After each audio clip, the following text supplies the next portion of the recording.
A city drowning in God's black tea. Talking about users' feedback, don't you think a big open beta like Bungie usually does, for example with Halo Reach, would be good to figure out issues or things that the users notice and a way to fix it before the game gets released? Yep. Straight out of the box, Gears of War 2's multiplayer in regards to matchmaking was very, very clunky and very, very seldom worked. That's something we take very, very seriously and we feel very, very bad about. We have continued to refine that as well as the online play in regards to improving the performance and tweaking and getting rid of bugs and things like that. We have Title Update 6 that's coming through, still supporting Gears of War 2 right now, by the way, even though we're announcing Gears of War 3, so we very much stand behind our products. In regards to what gamers want and giving them what they want, I think, you know, looking at the double-barrel shotgun, looking at female gears, looking at bringing back old maps. I can't confirm any, but I can confirm you will see some favorites returning that you hadn't seen in Gears of War 2, as well as just kind of wrapping up the trilogy and having something that gamers feel satisfied with when they finish and giving them essentially what they want, because they are ultimately your ultimate fans and they're the ones who are paying for the game. What are the forums about the complaints of the users online, I mean playing online, and the most popular seems to be lag in the servers when Europeans play with Americans? Figure out a way to fix it? Well, so lag is always a concern with any online experience. We have a number of things we're looking to use to improve the Gears experience. The first thing we're going to do is have better region filtering. The fundamental catch-22 of allowing people to play with people in other countries is you either allow them to play so that somebody who's in, for example, you know, New Zealand or whatever can connect to somebody who's in England or something. If you're that guy in New Zealand and you're not allowed to do that, you have nobody to play with, because the user base is often so small in a place like that, right? So we have to find out the balance in that formula, that magic special sauce of what's the pool that we allow players to play with. We definitely want to improve the players' ability to play with their friends and stick together in a party. We haven't announced how we're doing that yet, but we do definitely have plans for that. In the Horde, the level is 4-player cooperative mode during Gears 2 was great, was actually incredibly fun. The thing is that, don't you miss story mode for 4 players? Yeah, well, I can confirm today that we are doing 4-player co-op in the story mode.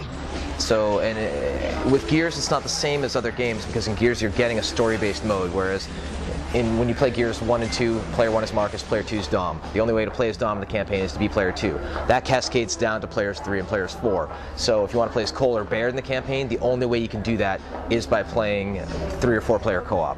And one of the other things we're doing in the campaign that's very cool is switching up the story a little bit. At some point in the campaign, you're not going to be Marcus and Dom. You're going to be another squad, and you're going to experience their section, and then eventually you're going to see some overlap, and eventually they'll merge kind of Pulp Fiction style, which is one of the cool ways that we're playing with the story this time. Okay. So talking about the Unreal Engine 3, which technicals upgrade are you having in Gears of War 3? Well, the biggest change that we're continuing to improve the engine with is global illumination.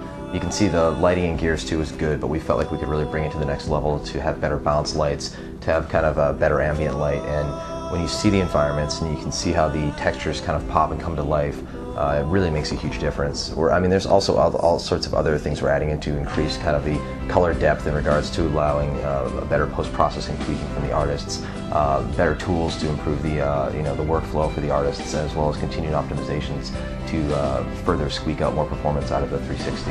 When you look at the console life cycle, for instance, on the Super Nintendo, the games that were out early looked great, but as you got later in the life cycle, you're like, oh my god, I can't believe this is possible with the system. It's our job as developers to solve the puzzle, to work with what we've been giving in regards to the limited hardware spec of a console, and figure out how to make the game shine within that space.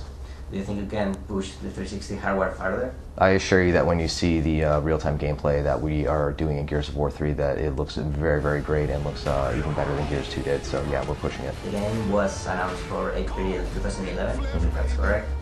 I think it initially was expected, or everybody was expecting, for Christmas this year. So did you have a special reason to move it to spring break? Well, I think if you look at the way that the video game industry traditionally has panned out in regards to release dates, holiday has become just a total traffic jam.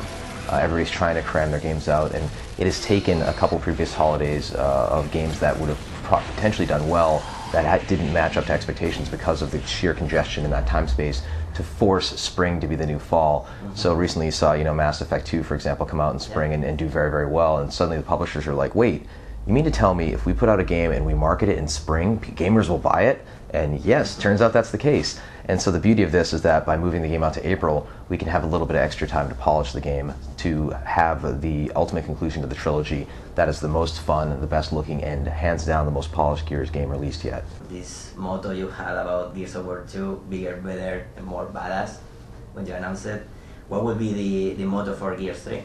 I haven't come up with anything witty to kind of summarize Gears of War 3, because in hindsight, I think the bigger, better, more badass thing was a little played out, right? It got the job done, but it got overused, right?